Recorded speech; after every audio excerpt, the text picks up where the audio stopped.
Hello guys, myself Manish Yadav. I will tell about communicable disease problems.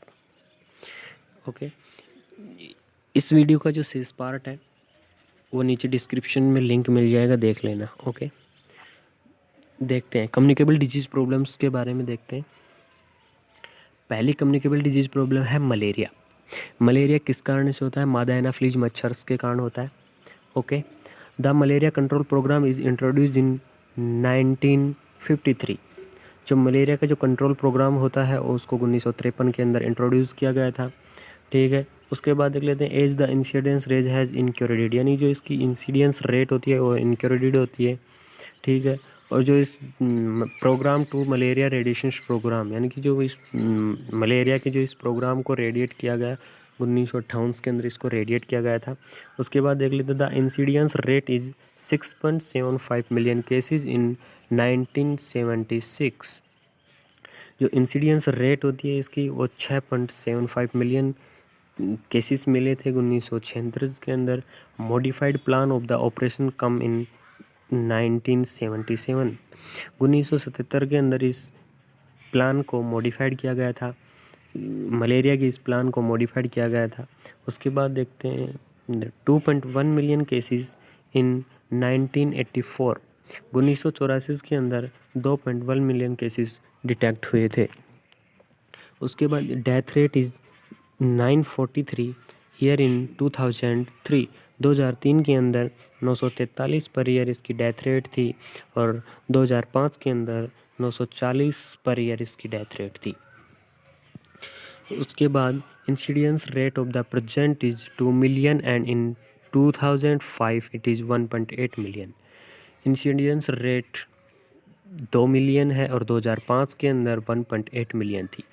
Slide positive rate is 2.32% and in 2005 statics also 2.32%। इसकी जो slide positive rate होती है वो 2.32% है और 2005 के अंदर भी 2.32% थी। उसके बाद ट्यूबरक्लोसिस भी एक कम्युनिकेबल डिजीज प्रॉब्लम्स होती है। ट्यूबरक्लोसिस यानी कि ट्यूबरक्लोसिस किस कारण से होता है? मेनली एक माइबैक्टीरियम ट्यूबरक्लोसिस के कारण होता है। ठीक है, 30% of the total population in infected, यानी कि पूरी जनसंख्या, टोटल जनसंख्या की 30% लोग इससे इन्फेक्टेड हैं। 1.5% radiological active disease of the lungs, यानी कि अपने लंग्स कि जो 1.5% का रेशो क्या होता है रेडियोलॉजिकल एक्टिवली डिजीज़ के कारण, यानी रेडियस के कारण होता है। उसकी which have 0.4% is sputum positive cases, जिसके अंदर 0.4% स्पुटम पॉजिटिव केस हैं। In India the incidence rate of the pulmonary tuberculosis is 12.7 million and the incidence rate of sputum positive cases are 3.4 million. India के अंदर जो इसकी incidence rate होती है वो क्या होती है? 12.7 मिलियन होती है और जो स्पुटम पॉजिटिव केसेस की जो इंसिडेंस रेट है वो 3.4 मिलियन होती है। The estimate death rate was 5 lakh per year and according to 2005 statics it is 4 lakh per year. Estimated यानी जो अनुमानित जो डेथ रेट है वो 5 लाख पर ईयर थी एंड 2005 के अनुसार 4 lakh per year. Diarrhoeal disease is a communicable disease, यानी कम्युनिकल डिजीज़ का एक पार्ट है, इसके अंदर एक सब टाइप है। It is the major cause of the morbidity and mortality in childrens below 5 year of the age. यह एक मेजर कारण होता है मॉर्बिडिटी एंड मोर्टेलिटी। मोर्टेलिटी मतलब डेथ रेट एंड मॉर्बिडिटी मतलब डिजीज रेट। ठीक है, 5 साल के कम बच्चों के अंदर यह एक मेजर कारण होता है डेथ रेट और डिजीज़ रेट का। और जो डायरियल डिजीज़ की जो डेथ रेट थी वो 7.1 लाख पर ईयर है। उसके बाद एक्यूट रेस्पिरेटरी डिजीज़ क्या होती है? It is another common cause of the mortality and morbidity, यानी यह एक दूसरा एक सामान्य कारण होता है किसका? Mortality and morbidity. मोर्टेलिटीज़ का मतलब क्या होता है? डेथ रेट होती है एंड मॉर्बिडिटीज़ का मतलब डिजीज़ रेट होती है।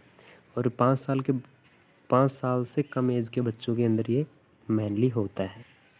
ठीक है, अब इनका रेशो देख लेते हैं। कि कितने तो हॉस्पिटल के अंदर एडमिशन हुए, कितनों की डेथ हुई, ठीक है। यानी कि परसेंट हॉस्पिटल एडमिशन्स, यानी कितने परसेंट हॉस्पिटल्स के अंदर एडमिशन हुए। 13.6% एडमिशन हुए और 13% पेशेंट की डेथ हो गई थी। Estimated death rate 0.98 million death per year, यानी इसकी जो अनुमानित डेथ रेट है वो 0.98 मिलियन डेथ पर ईयर है। उसके बाद लेप्रोसिस के बारे में देख लेते हैं। लेप्रोसी भी एक कम्युनिकेबल डिजीज़ है, ठीक है।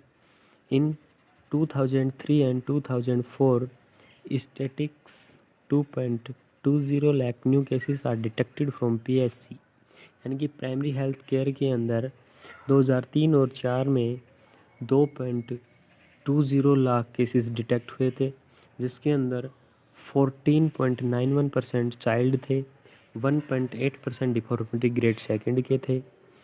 और इन India the incidence rate of the leprosy is 60%, यानी 60%, sorry.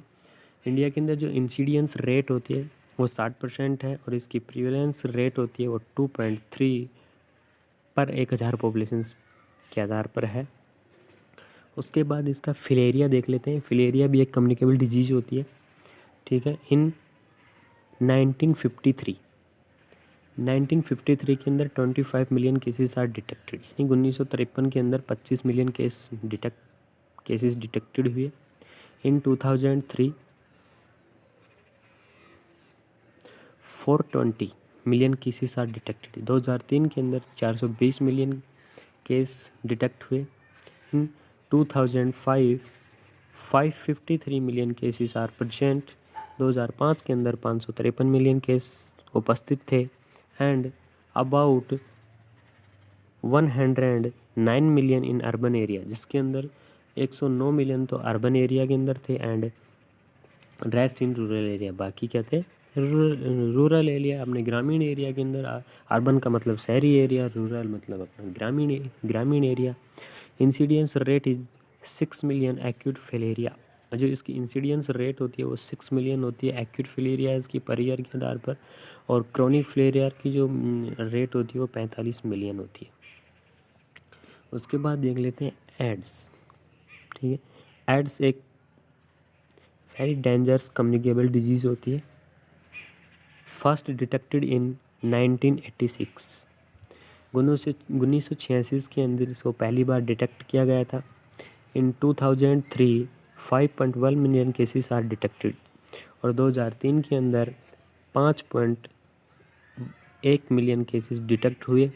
In 2005 5.7 million cases are detected, 2005 के अंदर 5.7 मिलियन केसेस डिटेक्ट हुए। एंड 2006 यानी कि 2006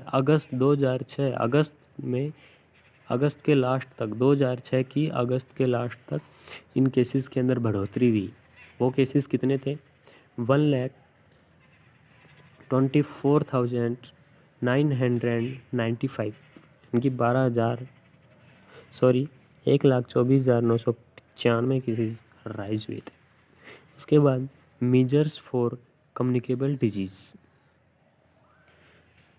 सभी कम्युनिकेबल डिजीज़ों के बारे में, मेजरली टॉपिकों के बारे में स्टडी करने के बाद कुछ मेजर्स, यानी कि कम्युनिकेबल डिजीज़ को हम कैसे मेजर्स कर सकते हैं, कुछ पॉइंट होते हैं हम जिसके कारण अपनी कम्युनिकेबल डिजीज़ को मेजर कर सकते हैं, मेंटेन कर सकते हैं, ठीक है, या कहा जाए तो अपनी कम्युनिकेबल डिजीज़ से बच सकते हैं। पहला टॉपिक होता है manipulation of the environment. Manipulation मतलब जोड़ तोड़ करना अपने एनवायरनमेंटल को, अपने जो एनवायरनमेंट है, अपना जो वातावरण है उसको एडजस्ट करना, ठीक है, यानी कि अपने अनुसार अपने एनवायरनमेंट को एडजस्ट करना, ठीक है। उसके बाद प्रैक्टिस ऑफ प्रिवेंटिव मेडिसिन, यानी कि जो भी दवाइयाँ होती हैं उनसे बचने की प्रैक्टिस करें, जहाँ तक संभव हो सके दवाइयों से बचने की प्रैक्टिस करें। Improvement of the standard of living,